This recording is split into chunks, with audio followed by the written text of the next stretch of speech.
Hey everybody, it's JV here again, and I'm starting a new LP today. It's kind of a different game than what I've been doing so far, but I hope you enjoy it. It's called Fury3. It's basically a flight combat game, a sci-fi type of thing, and if you've played Descent, it's pretty much like that. So we're going to be JB, because that's who we are. And we're going to start on Terran, Mission 1. There's our ship, and we're flying toward our home planet, which is Terran. Not Earth, it's kind of like Earth in name as well. So we probably had to move off of Earth because of global warming or something like that. You never know. So basically we're in the 29th century, it looks like, and there's a coalition, and there's something called the Bion Wars. Basically Bions are like the robotic machines that we built that decide to turn against us, you know, like they do in every sci-fi story ever made. So, here we go, intelligence report. This is where we find out about the enemies of the game.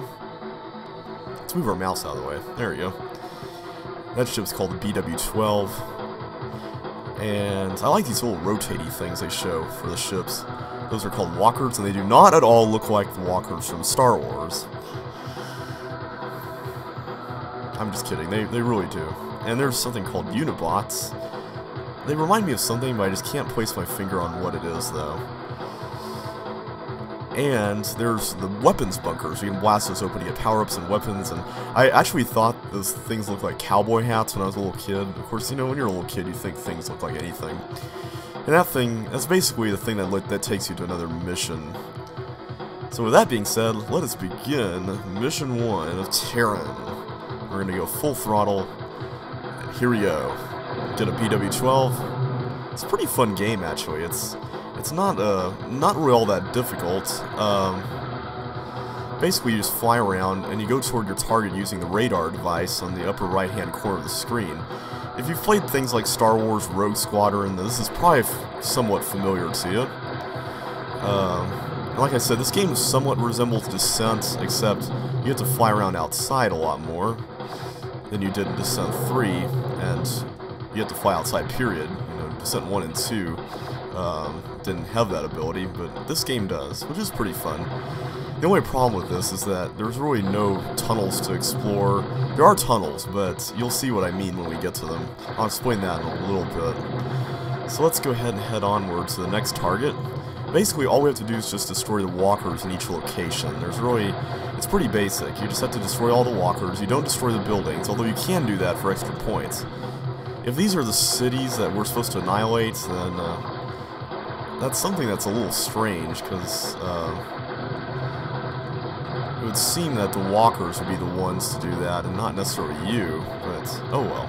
I'm thinking through this too hard. This is a simple, silly game. It's not, you know, meant to be anything particularly brilliant. Rapid fire lasers! Yes! Oh yeah! Oop, didn't mean to pause the game. Alright, so now we can destroy things a lot faster than we did before. And I'm just going to keep on going until we get to the next target here, which is pretty much going to be a set of Unibots, I'm guessing. The one thing that we have not encountered in this game so far, besides other kinds of weapons, are the afterburner power-ups you can get. They call them turbo thrusts, but they're really afterburners. Turbo thrust, that just sounds non-sci-fi, you know what I mean? So let's see, a little bit of history about this game. It was originally, not originally, but there was a prequel to it, a predecessor of sorts, called Terminal Velocity, I believe. And I never got that game, but I think it was a DOS game, if I remember correctly. And I'm about to die. This is not looking too good. But basically, this game is the second game in this series. There's a third game called Hellbender, but I do not have it right now. I used to have it, but I kind of misplaced it a while back. And there's a shield up ahead, thankfully, so that's good news. Here we go.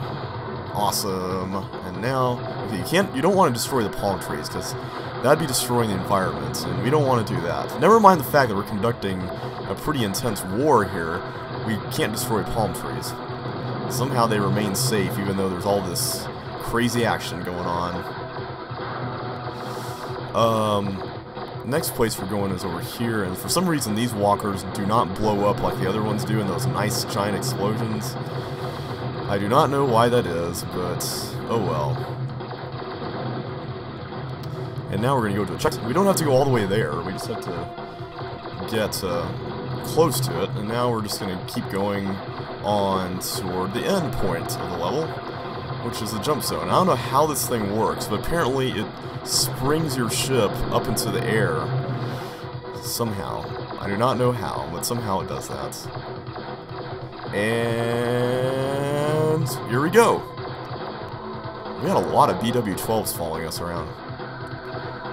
And there we are, spinning above cloud cover and into the sky. I guess that's us going to hyperspeed or something. Now you'll notice it says tunnels found, 0%. There are tunnels in this level, but we didn't explore them. We will encounter tunnels, however, in the next level, so be sure to watch for that. For now, though, I'm going to end the video here, so this is JB saying goodbye, and thanks for watching.